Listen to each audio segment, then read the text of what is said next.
Hello everybody, this is Adam from Real Guns for Real Men, and it's real windy. So, you might not be able to hear me, but I'm going to try to yell so that you can hear me. We're going to be doing a 1,000 round review. This gun has 998 rounds through it. It's a Langdon Tactical Beretta 92G with the red dot cuts, the RDO edition.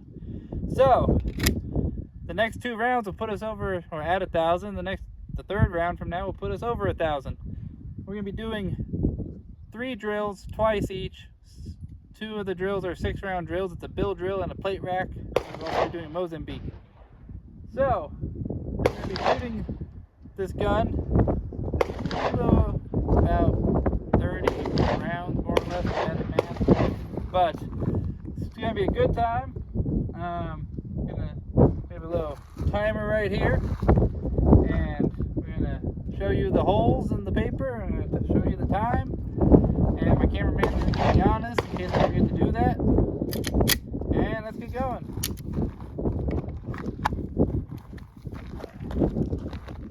About 7 yards or so.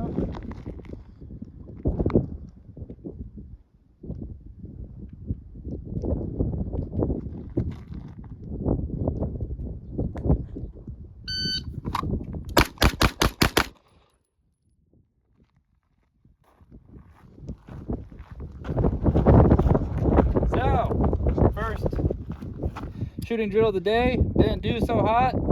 Got a good shot there, a couple others, but I pulled the rest because I was trying to go too fast for my abilities. It was a 2.30. So let's try this again and slow down.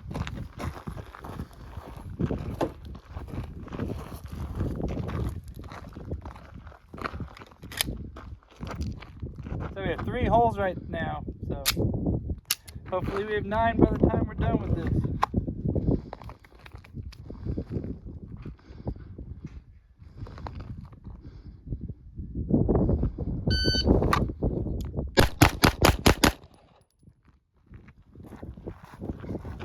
Yeah, I did after the first warm-up, so to speak. Got 1, 2, 3, 4, 5, 6. Much better than sending them all off to the left over here.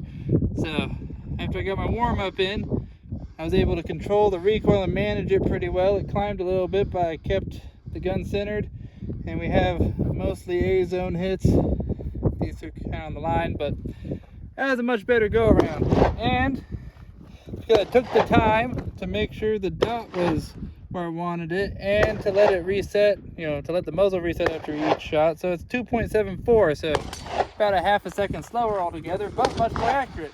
Better to be a half a second slower and land all 6 shots instead of only 3. That's still under 3 seconds. 6 rounds on paper from the draw from 6 or 7 yards. Not bad. Alright, now we're going to patch this up just a little bit.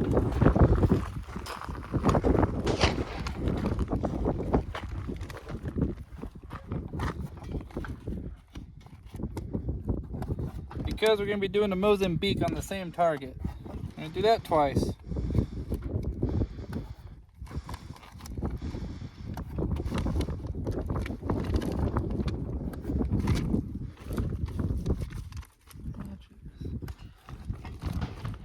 I'll just have to remember there's a hole right there on the D.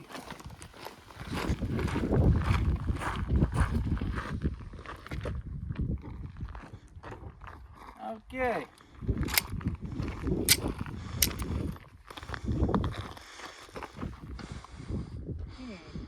A little bug in my holster. Yeah, my holster bug. You have a knife or something? Oh wait, there it is, just a moth. Got it. Desert problems, I guess. Okay.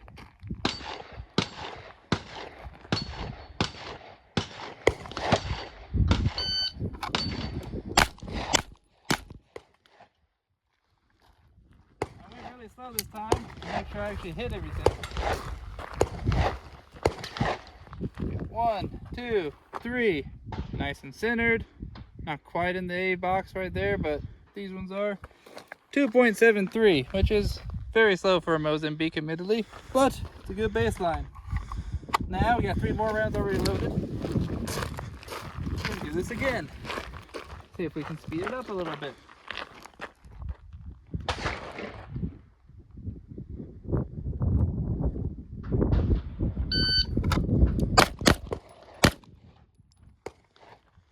I sent the one over the top of the head. I felt it as soon as I did it. Okay, we're about right here. But 1, 2. So the first 2 shots were good. This was a 2.33, but I missed. So is it really any better? No, it's not. It's worse. Even though it was faster. Because missing fast doesn't really do any good. Okay, we're going to move on to the plate rack. Now, like we know, I'll tell you my impressions on this gun. I've taken this Langdon Tactical gun to a number of matches over the past year. Now, I'm not really a huge fan.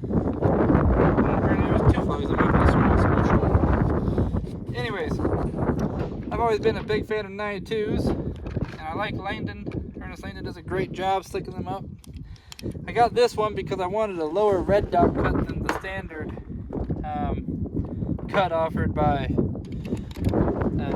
Beretta itself, their OEM red dot cut or mount, whatever you want to call it.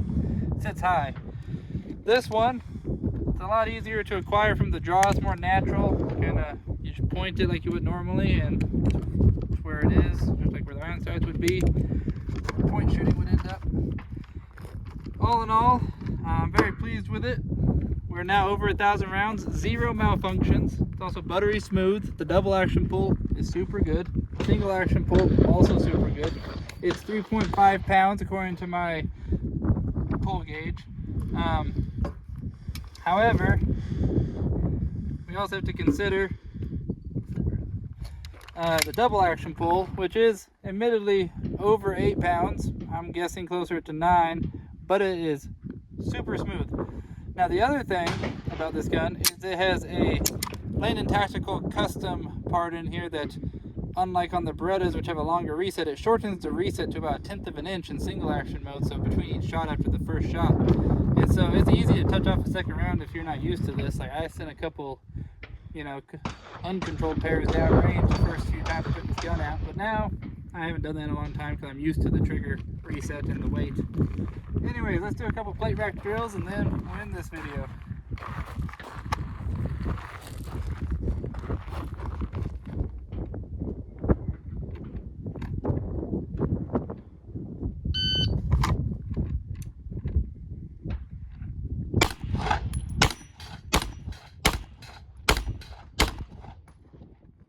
Okay, so I did not acquire the dot the first shot. I think it's a little bit further away than 7 yards. We're at about 12 yards right here. So it's not as easy as just pointing and having it appear. But as you see, once you get the hang of it, it's pretty easy to keep the dot. There's not much muzzle flip. You can just move across the plate rack. But let's reset this and do it one more time.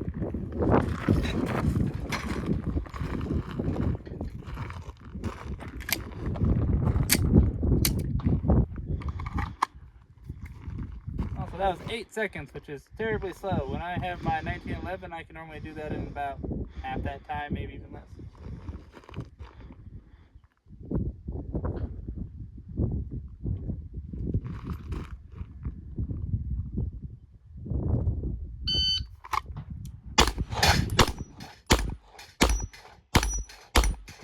Much better. Second try's the charm. Let's look at the time. 5:09, so 3 seconds faster, and I cleared them all with no misses because I only gave myself 6 rounds, because if I'm missing, that's not good. I don't need makeup shots because in real life you don't get makeup shots, so I just give myself 6 rounds when I do these plate rack drills. So this gun, beautiful, still no malfunctions even after today. The only thing I will say, there's one downside. Well, 2 downsides. One, it's $1,800. That's a downside because that's like a mortgage payment.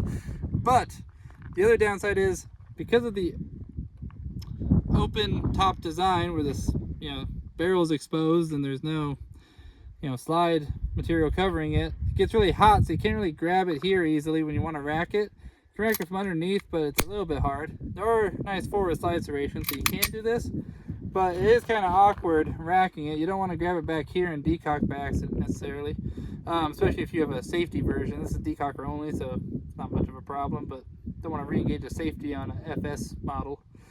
But the only thing about, and normally you can grab back here, but having the red dot makes it even harder than normal, because it's always, this is always the problem for the 92 series, is the hot barrel right here. But you kind of have to take your hand and just kind of rack it like this. You can go like that if you want. But it's just kind of awkward. Having the red dot here doesn't give you much slide space to work with, and that's all I'm saying. That's the only real downside about it. And it's not Langdon's fault. I'm just saying if you add a red dot to a 92 series, that's the one thing I've noticed kind of changes my battery of arms. Anyways, everyone take care. Wheel Guns out.